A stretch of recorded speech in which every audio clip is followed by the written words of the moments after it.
Hello, friends. It is Thursday, June 27th, around 10 a.m. Pacific time. That would make it 1 p.m. Eastern, 9 Mountain, 11 Mountain. I don't fucking know. I've had a hard time keeping track of time zones. Really, really tough. We've got a guest that will be joining us. 9 hours ahead. Yeah, it's insane. The last 2 days have been wild just trying to do math. Trying to do math and trying to do geography because you are looking at the vag boys of podcasting because we are vagabonds. Every piece of content you see from us this week will be from a different location, including this episode. We taped it all within the last 2 hours, and it's still going to be at some point. I'm not kidding. The sphere is going to be behind us, and not because we were doing some whoa, check out the sphere. God hates us so much this Vegas trip that being able to execute the most simple things are just impossible. So every bit of content that we've gotten up so far has been a blessing from Sean and the hockey gods and the Wi-Fi gods, even though I don't believe in the Wi-Fi gods at this point. Truly, yesterday was an incredible day. You said top 5 weird day you've ever been alive. Yes. We spent yesterday literally running around Las Vegas looking for usable internet, which is an insane thing to say. We were planning on doing most of the shows this week at our hotel room. Won't name what hotel we're staying at, but the Wi-Fi is fucking ass. You used the word untenable. It is airplane Wi-Fi. So that's why yesterday's show went up super late. We spent the rest of yesterday searching for a spot where we could set up and do today's show. We ended up here. We're at a WeWork here. And so we're doing a show from a WeWork. We did a taped interview that you will see with Linus Ullmark a little later in the show. We did that in a different spot. And tomorrow's episode is going to be in a different spot. Tomorrow's episode is going to be in a different spot. Everything has been such a clusterfuck, but luckily we did it all yesterday so that we could lock down a chat with Linus Ullmark, which was fantastic. I'm very glad that we spent yesterday in hell so that we could do it today, and it was awesome. Always amazing to speak to that man. We gush about what a lovely person he is. He returns some compliments, but mostly we talk about the end of his time in Boston, his no-trade clause. He's one of the more infamous no-trade clauses that's ever existed. A hardworking no-trade That clause. of a 4-year, $20 million contract. Seems like a pretty low-stakes thing in the grand scheme of things, but man, people have talked about that no-trade clause more than they've talked about the fact that he's a Vezina-winning goalie and that he's a perfect human being. Somebody in the chat says, the show host has a tenuous grasp on U.S. time zones, something that isn't particularly common of a hockey podcast. Sean, did you know off the top of your head when we were saying the times, what time it was, Mountain? Yes. Because it's just 1 hour later than what we are, so it would have been 11. What did 11. I say? Did I say? I have no idea. I said 9. You know what you didn't say? What did I say? Is that this is what chaos brought to you by Prize Picks. Prize Picks, daily fantasy sports made easy. Sean's a real one. Why did you just unplug your mic? Sean said, my work here is done. The show is presented by Prize Picks. I'm unplugging my microphone. Because of the setup, I can't really go over to the Roadcaster to mute the mic. So if I'm not using it, that's the only way for me to mute myself. That's hilarious. Just he's Costanzing it. Well, we've got more off-season moving and shaking. Yesterday, we put a bow on talking about the Oilers, so now we're just talking about whatever relevant news is happening. The Oilers have issued a statement regarding Ken Holland. He will not be back as GM of the team. statement from Jeff Jackson. Jeff Jackson, if you don't know, Connor McDavid's agent, who became CEO of the team because the Oilers were like, yo, how do we keep this guy happy? It's great behavior. Edmonton Oilers and Ken Holland have mutually agreed that his contract will not be extended beyond the end of its current term. Over the past 5 seasons, we wish Ken, Cindy, and his entire family the very best and thank him for his leadership and contributions to the Oilers organization and the city of Edmonton. Jackson will speak today with the media at 11:30 a.m. Mountain. We just don't know when that is. So what Jackson will probably say is something like what he said. Look, Ken Holland has been there, I want to say, 5 years. I don't want to say it wasn't a hard job, but like... It's a pretty hard job. I mean, he's got some really quality ingredients, but it's never an easy job. I would say, though, if like you don't want to like lose your mind working... Oilers GM is one of the jobs where it's like, hey, just make sure we still have McDavid and Draisaitl. And obviously there's still more work to be done. I say that all to say that I'm not really lamenting the loss of him. I don't think that he's a bad GM at all. I love what he did with the goaltending this year.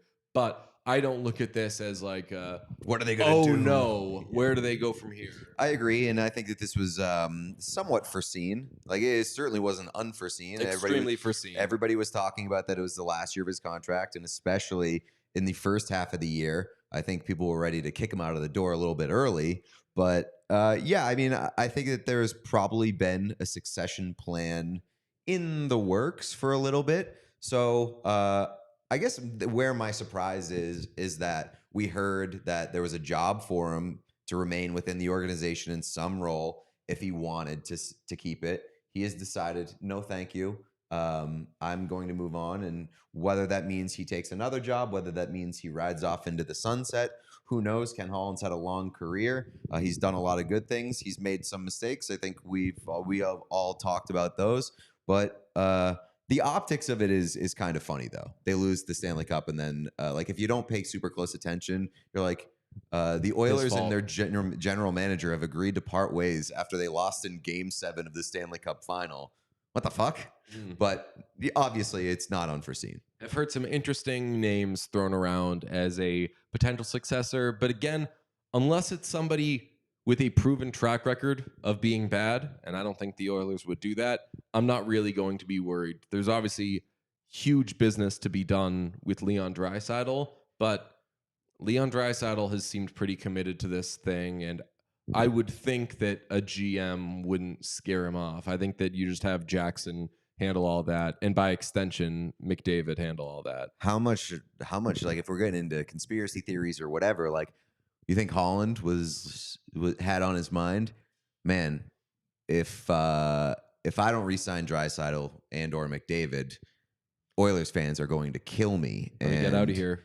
Let me get out of here before. Let me leave that work on somebody else's desk. It's not a non-zero possibility. I think it's a solid. I mean, I don't know Ken Holland personally, but if he just wants to kind of chill, that's a very good move for someone who just wants to hang out and have a good time. So it's a possibility. Ken Holland out. Ryan Suter bought. Out. Also forgot to say, Sean, Mr. Perfect, I know everything. Forgot to say that I'm DJ Bean, that's Pete Blackburn, and this is Sean DePaz. Sean is laboring. Sean's still fighting it. Sean's still sick. My man is sick. I feel bad. A little bit. We both got sick at the same time. And even though I've slept maybe 1 hour the last 2 nights, I've somehow been on the upswing while Sean is getting worse and worse and worse. I would say I'm marginally better than I was last night. But you look like you wanted to die for Little like upswing most talk? of yesterday. yeah, there was parts yesterday where I was struggling. I feel I am able to operate by and large pretty well today. I think I'm over the hill. I'm hearing You're killing it. I'm hearing Thank upswing talk. Yeah. I think you're on the upswing. Here's hoping. Chat says Connor McDavid, you are Oilers GM. That would be very funny. I mean, if Jeff Jackson's the president tell or you the what. CEO, I'll tell you what, like their best case of for sure retaining Leon Draisaitl, make Connor McDavid the GM. who's going to recruit better than Connor McDavid? Exactly. And all he has to do is be like, just making sure you know that this is Connor McDavid speaking to you. want to come here, I literally don't care. People be like, yo, Connor McDavid just asked me to join the team. I think I got to do it. The Oilers are going to get Gensel 1 year or 5 times $1 million a year. I kind of love this idea. I kind of love the idea of them just being like, all right, we're not going through the middleman anymore. Jeff Jackson, sure. Chris Knobloch, sure. Connor McDavid's fingerprints all over those guys. Let's just go straight to the source. Connor McDavid runs this team. We need to do a video showing that based on Connor McDavid's willingness to take a question about Darnell Nurse, that he's shown so much leadership that he should literally be in the leadership of the Edmonton Oilers as general manager. Big fan of that. The Ryan Suter news, more surprising that he wasn't bought out like 2 years ago. Good. Hey, I'm a big fan of waiting on the buyout. Just wait another year. If you can stomach it, it's going to make life a lot easier. Not for that year on the ice. You'll have a bad player. Dallas Stars did that. It sucks, though, because now the Dallas Stars don't have any bad players anymore. Joe Pavelski, I won't count. He was amazing last year. It's had a terrible postseason. I think like the only bad player on the Stars was Ryan Suter. Yeah, kind of. I mean, nobody else really jumps to the top of mind. We should make a graphic that's like a stat graphic sort of thing. Zero bad players. Yeah, with the did you know Ryan Suter was the last active bad player on the Dallas Stars? The Stars now have 0 bad players. This would be the meanest quote graphic of all time. Sean? I like it. I see stuff like that all the time from like meme pages. We should create like just like a What Chaos meme page. That is what would you call it? Like unauthorized, not us. Yeah, like yeah, and the thing be like parody, and then in parentheses maybe. No. The better idea is that somebody else starts it, and then maybe they get a job because there is precedent for that. Oh, if anybody knows Memesy from Chicklets, bless you, by the way. Thank you, bless Memesy. He is a fantastic person to be around. Very tough to not smile when you're talking to him. Very tough He's to not great smile person. When you're talking to Linus Ullmark, and extremely hard to not smile when you are 4 million Xing. That's what I tried to do on Prize Picks, which is our presenting sponsor. Daily fantasy sports made easy. You know the deal. You know that Pete and I are often jumping on Prize Picks, trying to turn $10 into $100, $1,000, maybe even $60. All you got to do is pick more or less on 2 or more player stats for a shot to win up to 100x your cash. You know that it's America's #1 fantasy sports app with more than not 1 million, not 2 million, but 5 million members, more than 5 million members. It's not quite 10 million. It's not, but they could pick 2X. more or less on certain player stats, they could 100x even. It's if you're looking for promotions, Prize Picks has you covered every week, from lowering select players' stats projections on Tuesdays, which increases your chance of getting a win, to getting your entry fees back if you have a losing lineup on Fridays. That's always a good feeling. And if you really want to get crazy, you could do Demons and Goblins. Goblins are fun. They are the lower payout, higher chance of being right. Pete and I are into Oops All Demons. Mm-hmm. We've never hit on them, but that's when you make a lineup of all demons, which demons, of course, have a higher payout, but are a much greater risk. And you're looking at a couple of risk takers. That's right. So take that risk with us. Have that fun with us. It's like a glass of wine with the meal that is sports. Download the app today. Use code WhatChaos for a first deposit match up to $100. That's code WhatChaos for a first deposit match up to $100. Prize Picks. Pick more, pick less. It's that easy. I feel very weird yelling about cutting my penis in the middle of a WeWork, but today's episode is also brought to you by Manscaped, and it is smooth sack summer. It's officially upon us, so if you're playing in the summer sun, you know what you got to do. You got to groom from your pubes to your bum. And thanks to our friends at Manscaped, who have incredibly quality products, such as the Lawnmower 5.0, such as the Performance Package 5.0 Ultra. This can be your smoothest season yet. They've got the ultimate bundle to keep your boys downstairs cool while looking hot. Join the 10 million men worldwide. They 2x'd. 10 million men worldwide. Oh, yeah. Who have an exclusive offer. And you can get an exclusive offer from us. That's 20% off, free shipping at manscaped.com using promo code WhatChaos. That is manscaped.com using promo code WhatChaos for 20% off and free shipping. It's smooth sack summer, boys.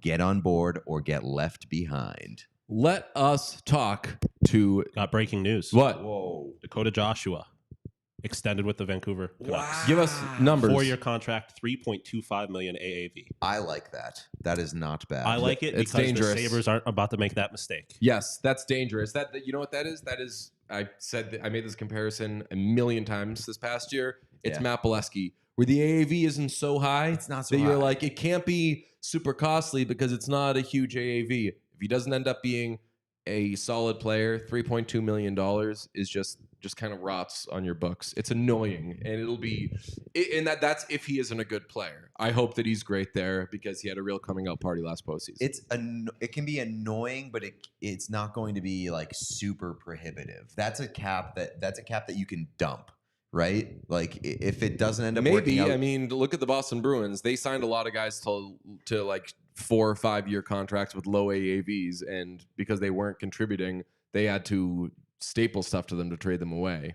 yeah. Well, I mean, you can staple stuff to him. I mean, this is a guy that scored 18 goals last year in 63 games. Like, I think Contract year, it's a risk. I think that he's going to contract year. He scored 11 goals the previous year. Like he's a guy who's fine in his stride. I think that it's not a prohibitive contract. It's not as bad as what I thought that he was going to get on the open market and free agency. Yeah, I'd like the deal more if it were like 2 times 3.2, but it's not terrible. It's not going to ruin them. We'll see what happens. I'm pulling for him. I hope that he's great. Somebody I know is going to be great is Linus Ullmark with the Ottawa Senators. Here's our conversation with him from just a few minutes ago.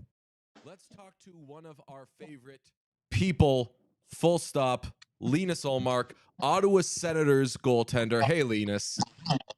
Hey guys, how have you been? Amazing. We're just going to blush this whole interview because we talk about how good a guy you are more than we talk about you as a player, but you're just the absolute best. So we're glad to have you on, especially during a time when a bunch of change has been going on. Is there like a relief that has set in, or are you still feeling like there's a million moving parts in your life? It's definitely still a lot of moving parts, but I think that I am in a very good spot when it comes to the preparations for the move. I have a good team that supports me when it comes to that sort of thing, and also the Sens have been very good when it comes to helping me with all the questions that I've had.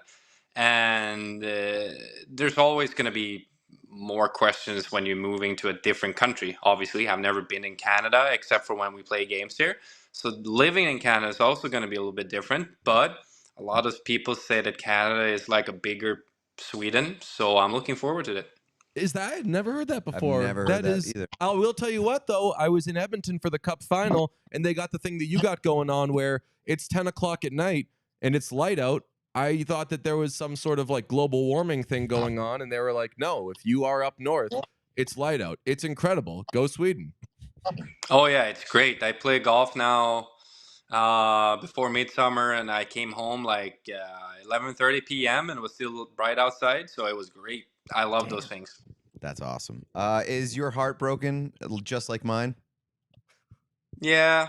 I mean, when it comes to the personal side of it all, yes. When it comes to sports, my career and things like that, I'm very much looking forward to the new opportunity that I get to have in Ottawa. But once you've experienced all the love and the friendship that you have in that I got to have in Boston, obviously, if I didn't feel any sort of sadness or not anger, but not anxiety either, but just the worst part. I probably wouldn't have enjoyed my stay in Boston. So now when I actually do have these feelings inside of me, once I got traded, I'm like, okay, yeah, this just goes to show how loved and how much we enjoyed being a Boston Bruin and living in Boston. There was definitely an understanding with last year's Bruins team, or I guess this year's Bruins team, that more changes were coming. How did you get through that, knowing that like there's a good that you would possibly be one of those changes? Well, I'm older and wiser now, so that made it easier. But I also think that being, up on the trade block during the season helped me prepare mentally for, okay, this is the real deal. This might happen.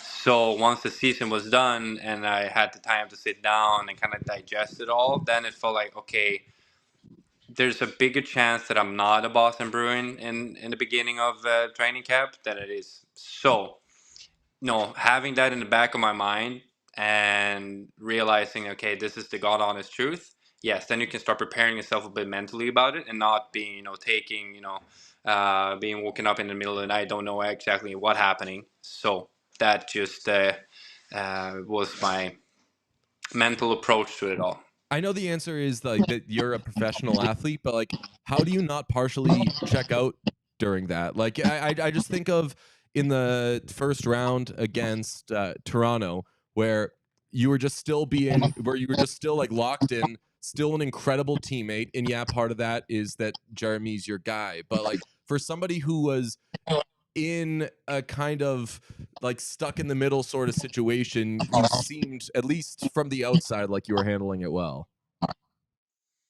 Yeah, no, it was a tough time in that sort of way, and I've said it to multiple other media personalities as well that it's one of the hardest things in professional hockey to being a goaltender and being a backup during a playoff run, especially when you've had the um, the tandem situation that we had throughout the season when you're sharing duties and then you stop doing it.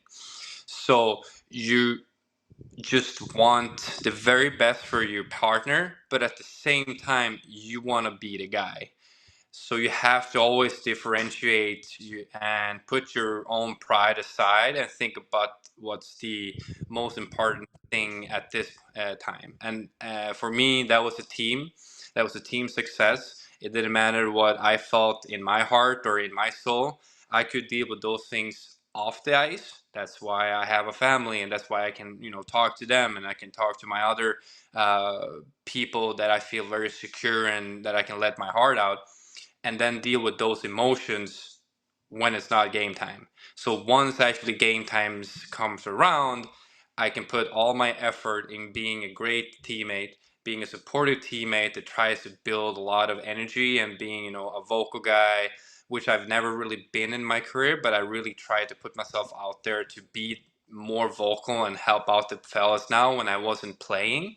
And it took a little while for me to get used to it, but it felt better and better the longer we went. And also the fellas in the room did have a lot of good things to say about that, and they gave me some tips and some pointers of like what was good to say or what not. Just out of curiosity, what was easier, being in season with the trade stuff around you or off season? Because during the off season, it's not really like necessarily like a routine that can distract you, and you can kind of just push through it, I would assume. So I'm just curious about that side from your end.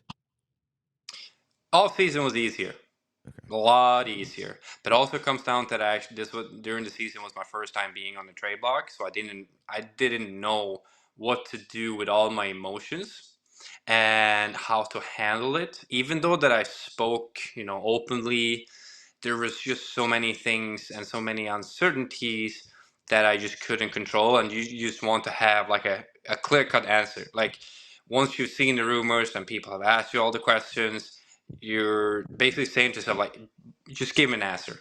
Am I going to stay or am I going to leave? Just hit me with the truth now and just either get on with it or just tell me that I'm staying. So living in that unknown was tough. And then you're looking at the schedule, and I remember because I saw it and I realized, okay, this is probably my last game of the season as a Boston Bruin if I get traded right before deadline.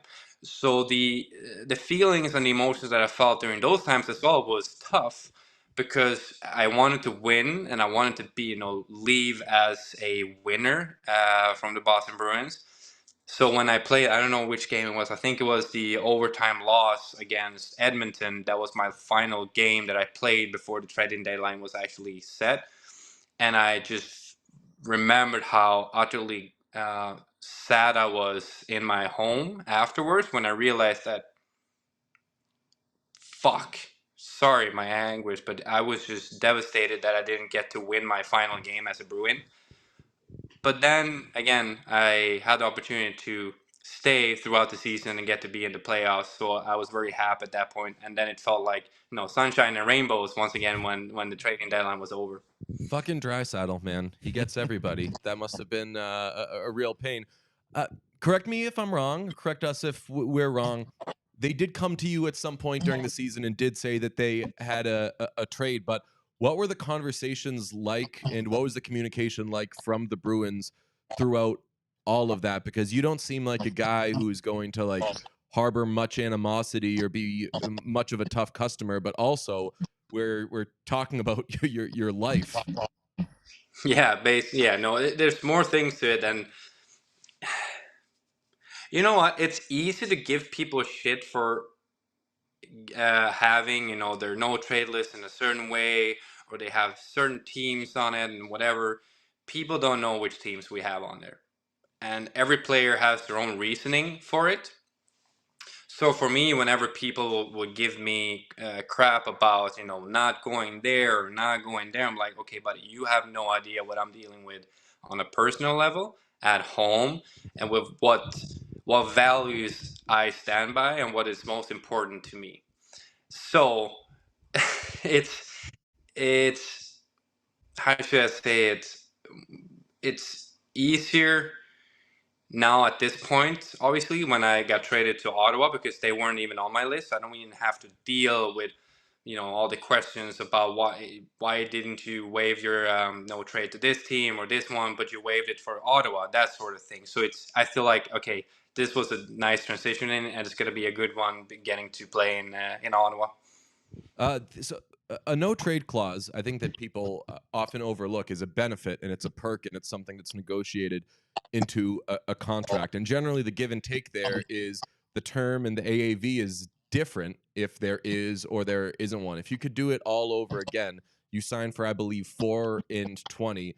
If you could have signed and gotten paid more money and not had that no trade clause, would you have gone back and changed anything, or did you like having the no trade clause? Did that give you some element of control and peace of mind? No, I wouldn't go back in time and change it. Not at all. Not a thing. I stand by my choices, and I stand by what we came up with, and I'm very happy we did that, because, like you said, it is a privilege, and it's something that players before me have worked really hard to achieve together with the league and the PA, and it's none's business, like I said before, but what's on there and which teams. So that's for me, my agent, my family to decide. And like I said before, the reasoning why some teams are on there, some not, there's just my own, and I'm like never going to share why. But I think a lot of people in my, how should I say it, in my position would appreciate a no move clause than taking more money. I think that's just how I am. Obviously, I think that stability and a sense of easiness to okay, I'm gonna be here. I'm gonna be here for a while. There's no stress, and we can build. Take our time to build something great, and don't worry about leaving next year is a safety in it on its own. And I don't know if this was ever confirmed, and if you don't feel comfortable answering, of course. Did you exercise yours? Well, not what I know of. I didn't have to take a stand to anything during the summer, at least. And I had conversations with my agent, and I told him, okay, he asked me about the list, and I said, yeah, I'm stand by the list. I like it. It's something that you and I came to agree upon, that this is the best one for us. And at that point, I didn't have to, there wasn't any hard discussions or negotiations or anything like that, which I would say I'm grateful for, because I think that would have been hard to say no to this team and say no to that team and whatever, and then you can feel like, okay, they just want to get rid of me, that sort of thing. What have some of the conversations been like post-trade, both from the Boston end and the Ottawa end?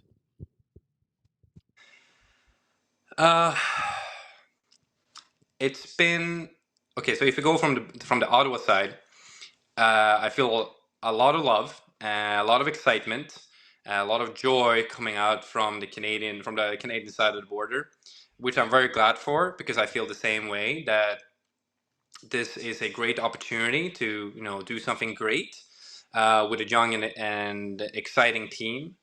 And then on the other hand, it's been emotional in the sense of that there's been a lot of people that has reached out and thanking me for my services being a Bruin and how I was as a person, and it speaks. I take a lot of pride in that, I would say, because when I left Buffalo, there was basically none. So now when I'm Oh, leaving come on, Boston, We're sitting. Our motherfuckers. producer Sean right here is shaking his head. He missed you quite a lot. oh yeah, there was the real ones that gave obviously sometimes when it comes to social media, I don't have it open at all times. So there was definitely, I can say there was definitely people that were saying that they were sad that they would see me go, but the sheer volume of people that has reached out at this point has been tremendous, and I've read almost everything, and I really I feel how should I say it, overjoyed and happy and proud of how I've handled myself as a person in the Bruins organization and my time in Boston, so that people actually feel not the need, but they're taking the time out of their day to send these sweet messages, and it really warms my heart to read them. So I would, for whoever that seeing this interview, I do thank you so much from the bottom of my heart. How long did it take for you to write that Instagram post? It would have taken me like 5 months and a million different therapy sessions and just crying, because it was great, and you articulated your feelings for Boston very well. I am a lot better of articulating myself through writing than I am speaking. I feel that most of the times when I'm speaking, I lose my train of thought, because I go one direction and then I come this direction, and then all of a sudden, what am I talking about? I've done it now during this interview as well. It's very relatable. I was going to honestly. say, we've been there. Relatable coming from somebody who has a podcast Yeah, is it's bad all news we for do. us. Yeah, so you know how it is. So once I started writing, I understand as well that when it comes to social media, there's only so many things that you can write that people will read, and try to keep it crisp and short, but also given something that's interesting to read at all times. That's why I listed things in my career, at least in Boston, that I found was my favorite moments, or at least some of my favorite moments. There's others that is for a whole different conversation, but from as a team standpoint and all that, and once I started listing these things in my head, and I started realizing, yeah, these are none of my achievements, these are more only the team's achievements. And I got to thank the organization and the team and my teammates for that, because that's how I genuinely feel that these moments were so fun to be a part of, that they overshadow all my own personal achievements. My favorite Linus Ullmark story, and it's a very selfish story, was I was in the North End watching the Buffalo Bills with some friends, and you came into the restaurant and you said, "Hey, I'm early to meet some friends, and I've got about 15 minutes to kill." And you sat down, you watched some Buffalo Bills football with us. I know you're a fan, of course. And in 15 minutes, your friends arrived, and your friends were Jeremy Swayman and his two parents. And it was like, in a way, it was predictable, but it was just the most beautiful thing in the world that, like, of course, that is your evening. And you were so happy when they walked in. And in the time that you were waiting for your friends to arrive, we talked a little about him being an all-star. and you were just so happy. You were so proud. You'd obviously been an all-star the year before, and like, I don't think I've tried to bring this up in like TV hits and any sort of media stuff. I'm like, I don't think people actually understand the Swayman Ullmark thing, because there are teammates that are buddies and there are teammates that are best friends, and it's like the kind of work husband, work wife, work brother kind of thing. But what you two have is like really, really special. Did that change at all this year? Or like, were there ever any bittersweet moments where you're like, these are kind of the good old days, they'll end at some point, but like, let's make them count? No, I did not feel any sort of those feelings, because in my mind, at least, if I start worrying about the future, and regret the past, I'll forget the present, that sort of thing. So deep, by the way. I've seen that quote before, Nice. and I'm so happy I nailed it there. Yeah, nice. Mic drop. That's incredible, great. though. That's awesome. But But yeah, so- it's a great quote. It is, because it really goes to show how I want to live my life. And for people that has kids, one thing that I relate a lot to as well is Hakuna Matata. It's Means no words. it literally, it truly does. It do mean no worries, as the kids say. Yeah. So So that's the thing. No cap, as the young fellas would say.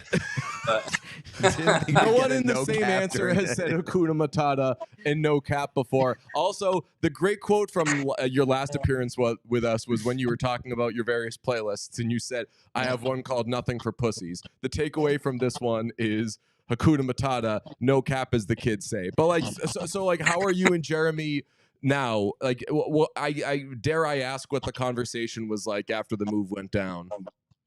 a lot of tears.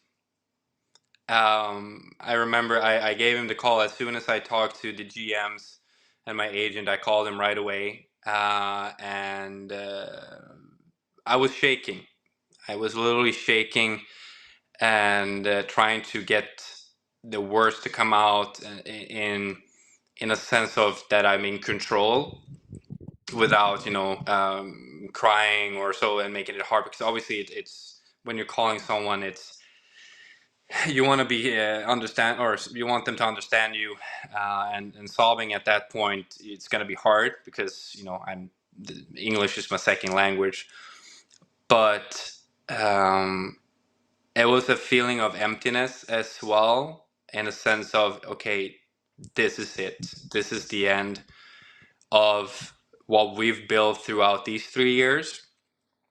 But afterwards, once I've hugged my wife, and let all the feelings kind of subside, like a wave that's coming crashing against the beach, that it's an end of one thing, but it's a start to another, which is also a beautiful thing in itself. And I know that, and this is actually something that I quote Sway from, is that he said, it doesn't matter if we're 2 miles apart or if we are 20,000 miles apart, we're still going to be brothers for life. And that really speaks volumes to me and my family. And he's always going to be Uncle Sway to the kids. He's always going to be, in my mind, my little brother. And my wife will always adore him, for the person that he is, and feel that he is, Uncle Sway or whatever in her life as well. Yeah, I was gonna ask. I know it's probably hard to forecast, but like, what do you envision that relationship being like? Not only like this year, but years down the road for you guys, because obviously there's a special bond there.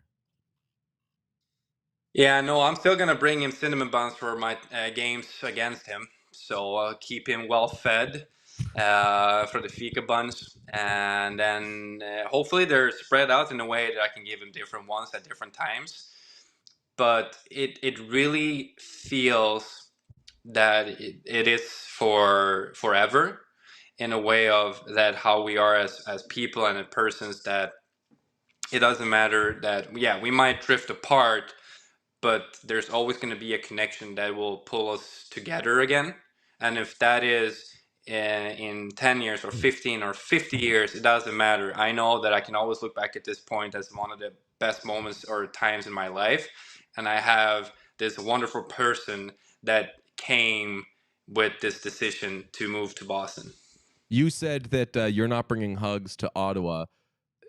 Good luck to Jeremy if he keeps it going in Boston. He will lose a lot of fans. But like, what's that going to be like being in a new tandem?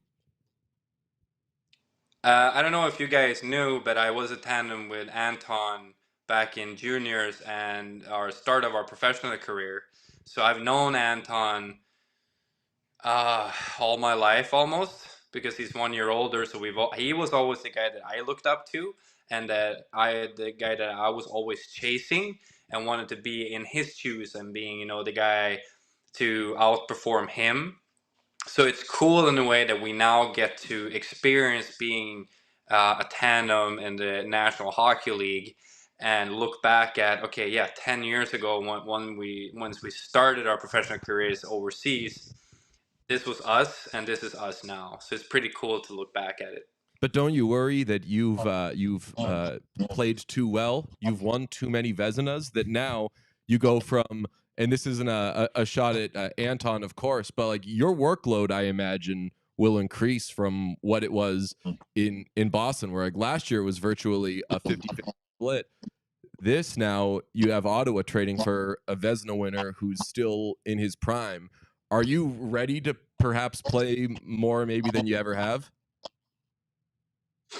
Yeah, I mean, I played a lot of games during my years in the minors, so I know how tough it can be. I mean, at that point as well, we played 3-3, so the workload in itself, it is taxing in some ways, but it's easier in other ways, where the mental part of it is probably the easier ones, where you're just going per automatic.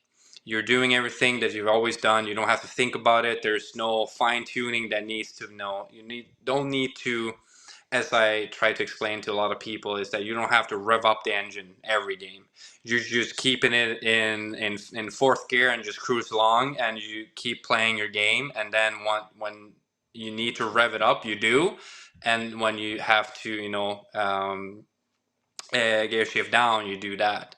So in that sense, I'm looking forward to it. And like I said, I'm 31 years old now and feel that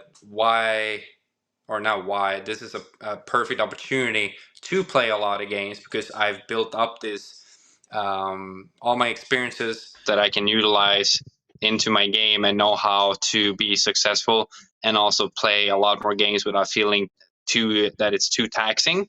And in that way, that's why I say it's easier to play more games, because it's everything that you go through happens automatically, instead of you having to always rev up the engine when you're sitting off the side a couple of games here and there.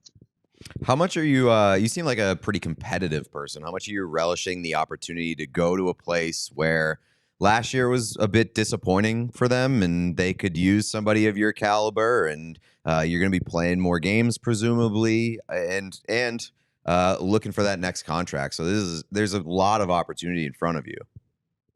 Yeah, but what an opportunity it is.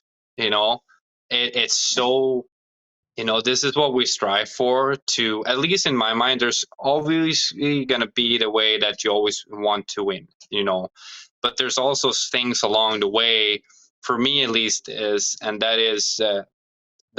I want to get to a place, and once I leave, it's a better place, that sort of thing. And that's why I'm grateful for my time in Boston, because I felt personally I came in and I left as a better person, as a better human being, but also as a better goaltender.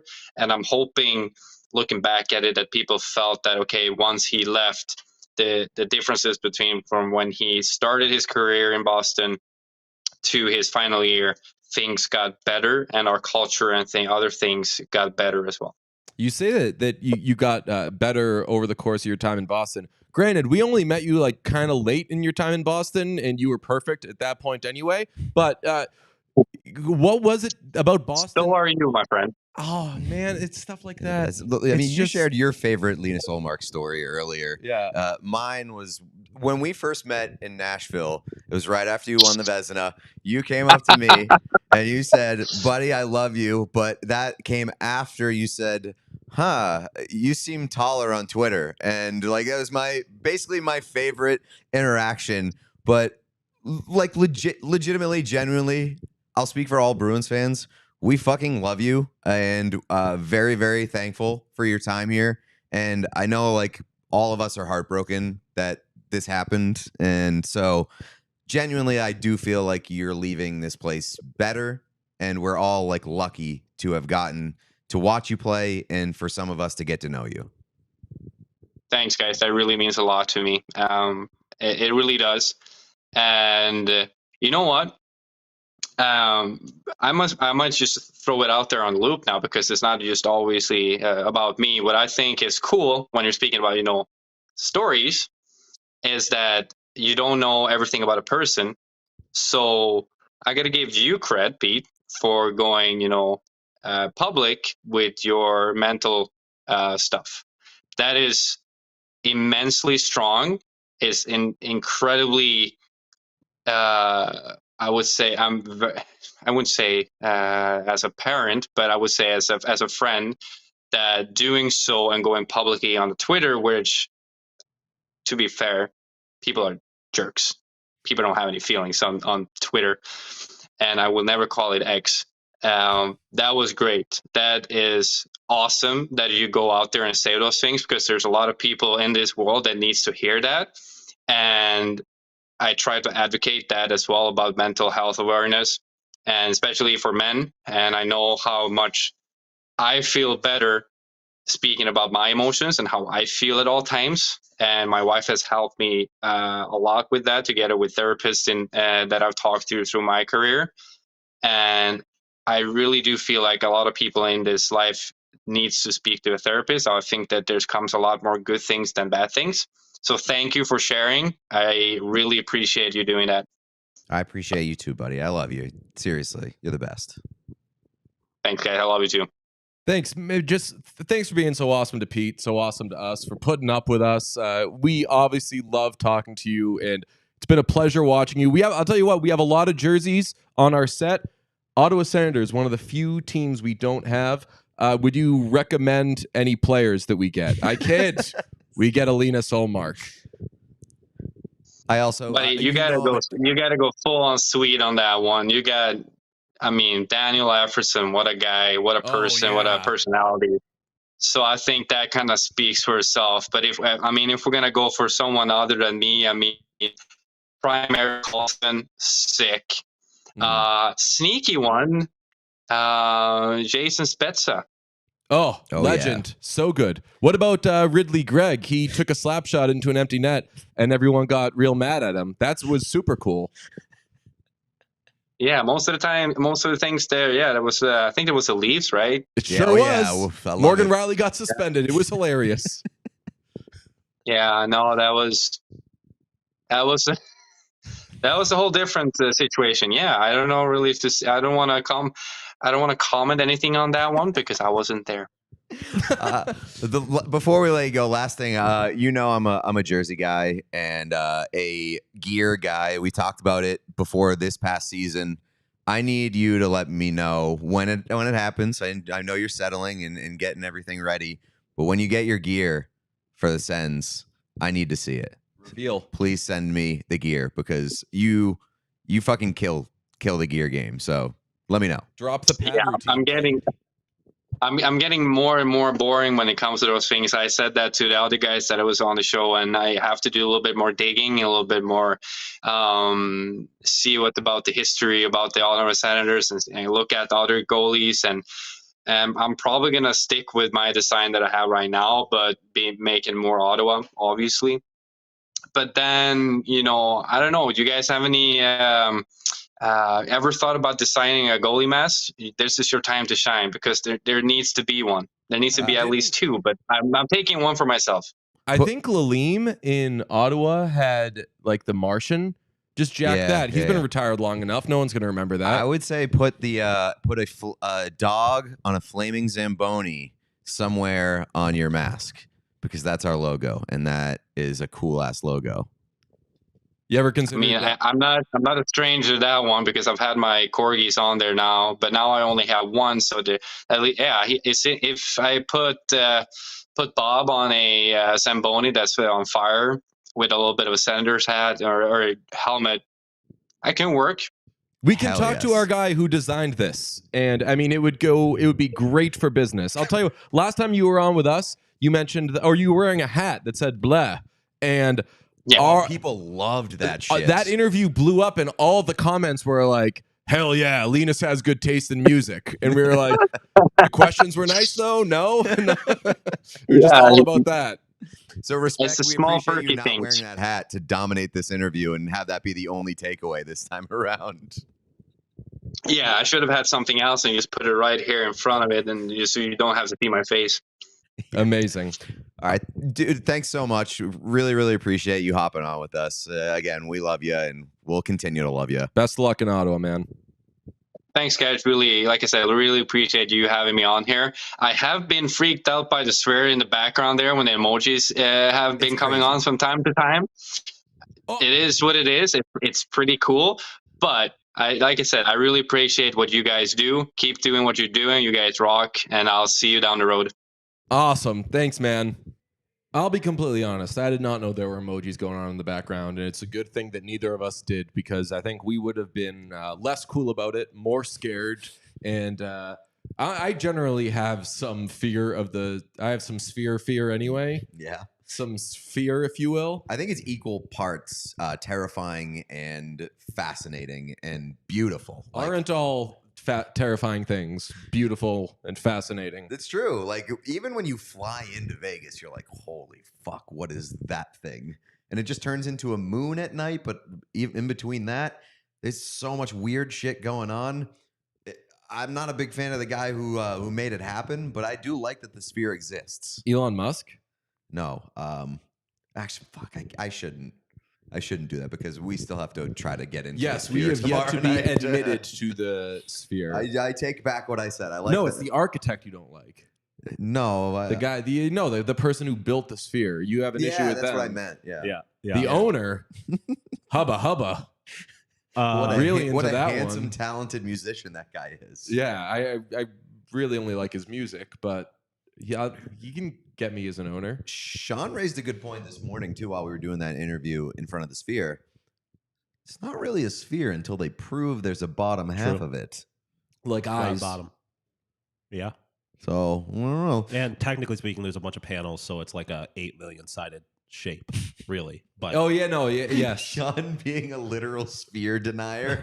is Oh, so I am funny. a sphere Fear denier. That's great. I'm gonna do that to everybody. They're gonna be like, "Welcome to the NHL draft at the Sphere," and I'll be like, Is it You Should sure they about spell that? it different? Like You sure about that? Are you sure about that? they should spell it different, With like an F. Oreos. Do like an SF. Yes, exactly. So that's what E-R-E. Oreos does. They spell the double stuff Oreos are Does spelled STUF? STUF because there is not double the cream in them, and STUF can just mean anything. Yeah. It's your fault if you interpret it as that. Similarly, the Vermont Made syrup, Vermont Made, there's just a woman on Is it? there, Yeah. and it's spelled MAID, Yep. and it's just some chick from Vermont. I love good marketing, man.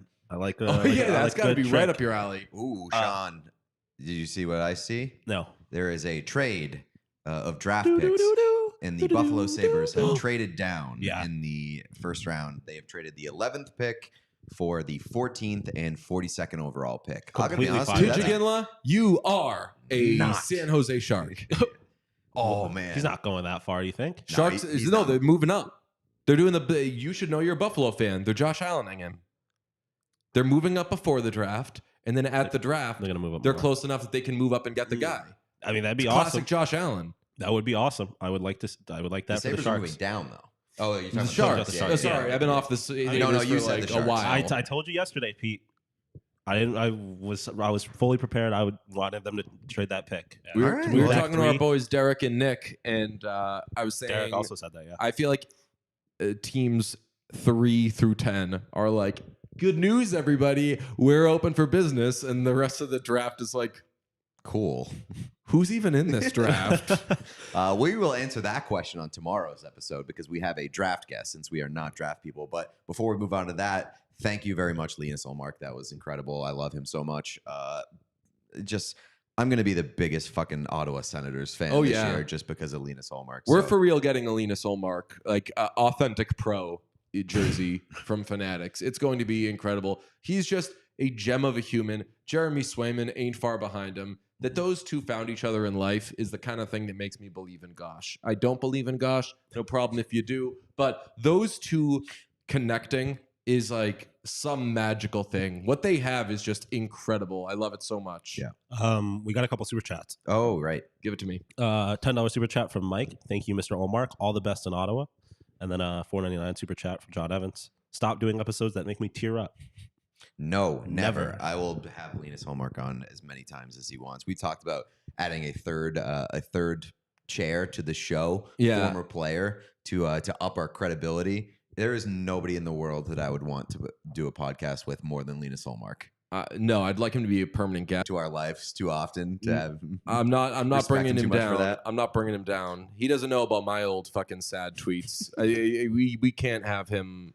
We can't do that to him. Although I love that was just a conversation between three proud therapy going men. Oh yeah, I love it. He's man. But what's cool about sports now is like you could talk to like a million athletes about that shit. Like they use it for athletic purposes, but they also use it for like, damn, I got to get through the day too. I mean, they literally have sports therapists now. Yeah. And those are a very good gateway. I believe what he said, by the way. I don't want to tell anybody how to live their lives, but I do have a firm belief that everybody, if they're able to, should go to therapy. It's fine if people don't want to, but I think that it is a very important thing. So shout out him for putting that message out there. People kept saying emotional damage in here and in the chat, and I was looking for at least one emotional drainage, and I didn't get any. Not good. Let's talk about the behavior of a Stanley Cup champion. How about Roberto Luongo, the longtime goaltender of the Florida Panthers, who now serves as, I don't even know what is he? Gregory Campbell's an assistant GM. Luongo has a very, very serious position within the front office, I believe. He used to have a more serious position. It's goaltender. Used to be the goaltender. That's true. What's his job? Let's see. Does he even do anything? He is the president of the Florida Panthers. No, he's not. I was going to say, they just came kneeling him? I was filibustering, and I gave him the most important title. Sean, can you do a numbers crunch on that? It's not working for me. All right, but he celebrated the Stanley Cup by throwing 1 million pounds of pasta in it. Yes, and do we have the video? Will it be shown for the people? Okay. All right. I love all sorts of do whatever you want with the Stanley Cup, and I definitely like people getting creative. For some reason, the fact that it clearly seems like such good pasta gave me a weird sort of feeling. I don't know why. Like you thought it was disrespectful to the pasta more than the Stanley Stanley Cup? Who it was disrespectful to. I just thought like this of all things is crazy to me. I had more of a reaction. My strongest reaction was the amount of cheese that was being put on the pasta. It reminded me of that fucking Geico commercial where the guy's like, say when, say when, say when. It just goes on forever. Luongo was looking at him like, are you going to stop doing the cheese anytime soon? And then he eventually stopped. It was literally the Geico commercial. So I didn't feel any sort of way about it. I don't know if I would eat food out of the Stanley Cup. I would certainly drink alcohol. I know that there has been literal human poop inside. Everything's been inside the Stanley Cup. I know, but like there has been human. I am not eating out of something that I know. But you're gonna drink out of it? Yes. That alcohol kills the germs. Logic. Kills the germs. I mean, sure. Okay. It's also like people drink out of shoes, and like if you're drinking, you're engaging in more degenerate behavior than eating gets. So like I will drink out of it. It's actually a bucket list item of mine. I don't want to eat like quality pasta out of the Stanley Cup. Somebody said put some Kraft in that bad boy. I don't know if they were talking about like Kraft mac and cheese. I would do Kraft mac and cheese out of the cup. That feels more normal to me than like some real ass pasta. I mean, you've seen like cereal. You've seen like a lot of different cereal's a great foods. one. Brad Marchand did cereal. Cereal, I think, is like a top one. What are the best things? We're running out of time, but like, what are the best things that you would consume out of the Stanley Cup. Beer has to be like 1. Pasta is up there on that list. Really? Yeah, 100%. Why? Like I don't understand why you have a problem with pasta and none of the other food. What kind of pasta are you doing in I'm there, just not Sean? like a food out of the Stanley Cup kind of guy. But we were just talking about cereal. Yeah, I'm just saying a lot of guys do that. And that seems like lower class rather than like quality pasta. But it's the best trophy in sports. Why Why would you class it down? I would for the Stanley Cup? absolutely do Apple Jacks out of the Stanley Cup. I'd also do Cinnamon Toast Crunch out of the Apple Jack. If you do like Special K out of the Stanley Cup, then your day gets shortened. But pasta, I would do. I just wouldn't do fancy pasta. I would do some mac and cheese though. Mac and cheese would hit. What By about the way, ramen? Oh yeah, Ramen, yeah. but here's the thing: you'd have to put so much ramen in it So to get much the ramen. visual. Yeah, It's gonna be a huge that ass. was a lot of pasta. Yeah, it's Roberto Luongo though. He plays goalie. Roberto Luongo, special advisor to the general manager of the Florida. Okay, that's a big position. You think anybody's ever eaten anything with chopsticks out of the Stanley Cup? Maybe. I don't know. Would you do soup out of the Stanley Cup? I think that so much clam soup. chowder. That's so much clam chowder. tomato soup out of the Stanley Cup a would little hit. cheese. Yeah, a little. Now we're just talking about food we like to eat. Yeah. But like, Oh, I know. You know what I do if I'm doing food? Ice cream. I'd be doing ice cream Ice sundae. cream's classic. Yeah, Ice that's a good cream one. sundae a out of there. bajillion scoops of ice cream, and then you got the chocolate sauce dripping all over. Like, I've got the best idea. what? You know the fucking the blizzards, the Dairy Queen blizzards, and you can fucking turn them upside down. Turning the Stanley Cup upside down with a Dairy Queen blizzard. Tell me that's not the best fucking idea you've ever heard in your life. Are you drilling out the bottom in this case? What do you mean? I don't know how the blizzards work. I'm not about that life. Are you drilling out the bottom in that case to fill it up like backwards?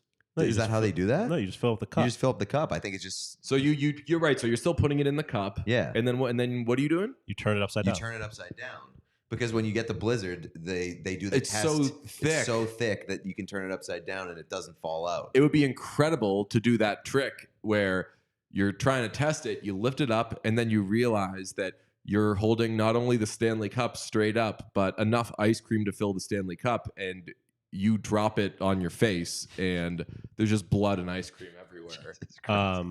I would eat like a fuck ton of mashed potatoes out of the Stanley Cup. Mashed potatoes out of the Stanley Cup. That's Gravy. so many mashed potatoes. That's what you have to consider. You got to get gravy. Yeah. That's what you have to consider. There is there's massive quantity Yeah. with most of these things, and in some cases, like with ramen, like if you're doing top ramen in there, it's just going to look like a cartoonish amount. What about just like hot chocolate, like a fondue mountain, and you just dunk whatever you want. Fondue. in there? If you do hot chocolate with an entire bag of marshmallows Yeah. would look amazing. Yeah. Holy shit. Katie in the chat said that Makar put a Slurpee in it.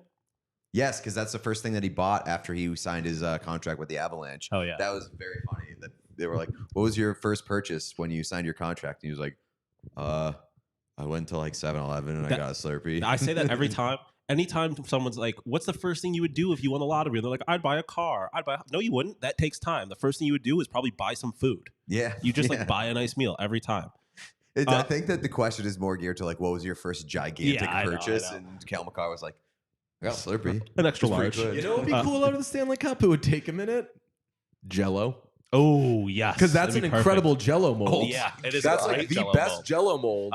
If Canada ever wins the cup again, love of your life has a good idea. Put poutine in the cup. Yeah, Poutine I bet would be that's happened great. a I'm million sure. times. You would need a my fucking God. pitchfork though to get through that. You know what we should do when we win the Stanley Cup? Fucking AMC popcorn with the Raisinets inside a movie theater, just right between us, picking out of it. That is such a good idea. They're like, damn, is that Paul Reiser or Paul Maurice? Because there's the Stanley Cup and Raisinets. And with- jokes. Yeah. Oh, incredible. I think that's a clip, by the way. That's like a show clip. That's a reel. What would you eat out of the Stanley Cup? That's money. People are going to comment. I'd have the Jell-O. I'd have this. What if we did the Jim Stapler thing inside the Stanley Cup? What a prank that would be. On We the got next a team nerd that in the gets it. chat. The blizzard turning Oh, yeah, upside I down know. works because of all the surface tension on the deep cylindrical cup. It obviously would not work in the Stanley Cup.